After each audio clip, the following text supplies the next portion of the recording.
What's up mga kada farmers? Andito tayo para gumawa ng seedling. Okay po, samahan niyo po ako. Kung mapapansin niyo po, may mga ugat na po yan, oh. Yan, waring nakita niyo na po yan, sasabihin ko na rin kung ano po yan. Germinated seeds po yan. Ngayon, alam niyo na po. Importante po yan. Handaan niyo. Yan po ang isa sa mga sikreto ko. Pagkatapos po, ihahanda naman po natin ang ating seedling tray. Opo. At kung mapapansin nyo din po, may dinudukot ako sa may sako. Ayan po, oh. Gusto nyo makita? Yan. Vermicast po yan. Ipot po yan ng bulate. Mga kada farmers, yan po ang ginagamit natin. Sana po, sinasabayan nyo po ako. Yan. Papatagin lang po natin. Papantayin po natin, ha. Dapat po, pantay-pantay. Walang labis, walang kulang. Opo. Importante din po yan, ha. Kasi dyan natin ilalagay ang atin mga malulusog na germinated seeds. Yung pinakita ko po kanina na may mga ugat na. Yung sikreto natin. Kaya kayo mga kada-farmers, gawin nyo din po ito. Huwag po kayong matakot. Sabay-sabay po tayong gumawa ng seedling. Oh, tapos na. Ngayon po, ilalagay naman natin ang ating mga malulusog na germinated seeds. Ganyan lang po, oh. Yan. Unti-unti lang po. Madami po yan. So, kailangan po, dahan-dahan po para yung ugat hindi po natin madisgrasya. Pagka naputol po kasi yan, mahirap na po. Isa pa po palang tip. Ito po, kailangan isa-isa lang po. Bawal po dito ang dalawa. Kasi pagka nagdoble po sila sa isang butas, opo, mapubuhay naman po. Ang problema lang, payat po ang isa. Nag-aaway po kasi yung mga ugat nila. Ngayon po, ililibing naman po natin. Ibabaon po. So, kailangan po sa pagbabaon, hindi po malalim, hindi rin po mababaw. Yung sakto lang po.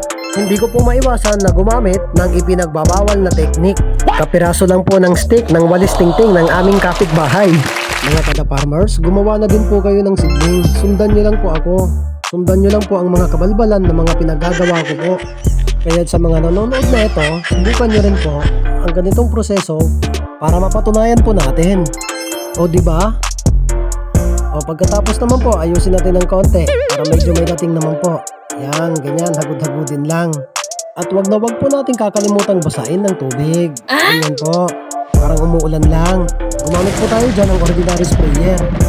Wag po basang-basa na parang binabaha. Alam niyo po ba kung bakit natin binabasa ito mga kada-farmers? Yun ay upang gisingin ang ating mga mumunting halaman na ating itatanim. At aminin natin mga kada-farmers, marami pa rin po ang nahihirapang gumawa ng seedling. Lalong-lalo na po sa talong. Kaya mga kada-farmers, pagkakataon nyo na po ito para matuto sa akin. Kung maniwala po kayo at sa hindi, 120% itong magsusurvive. Bakit di nyo po subukan? Madali lang naman po ito eh. Mga uod. Opo, kailangan po, bantayan po natin yan. Dapat po, meron na po tayo niisip na paraan upang puksain ang mga pesting yan. Huwag po kayong mag-alala mga kada-farmers. Alam ko din naman po kung ano ang solusyon at kung paano puksain ang mga peste. Meron po ako niyan. Meron po tayong pamuksa sa mga peste. Once again, good morning po ulit mga kada-farmers. Ito na po siya. After 2 weeks. Yan, kumakapal na po ang dahon nila. Ganda na pong tignan. Nakakagana na po yan. Wow. Malapit na po nating maitanim yan. O di kaya maibenta. Ganyan lang naman po yan eh. Pera-pera. Ang layunin ko lang naman po dito mga kada-farmers ay matuto kayong gumawa ng seedling pamamagitan ng pagnood ng video ko.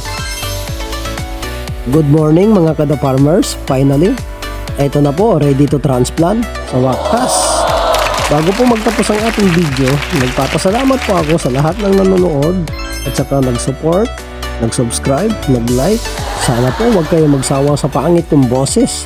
At tandaan niyo po mga kada-farmers, marami pa po akong video na ilalabas. Kaya hanggang sa muli.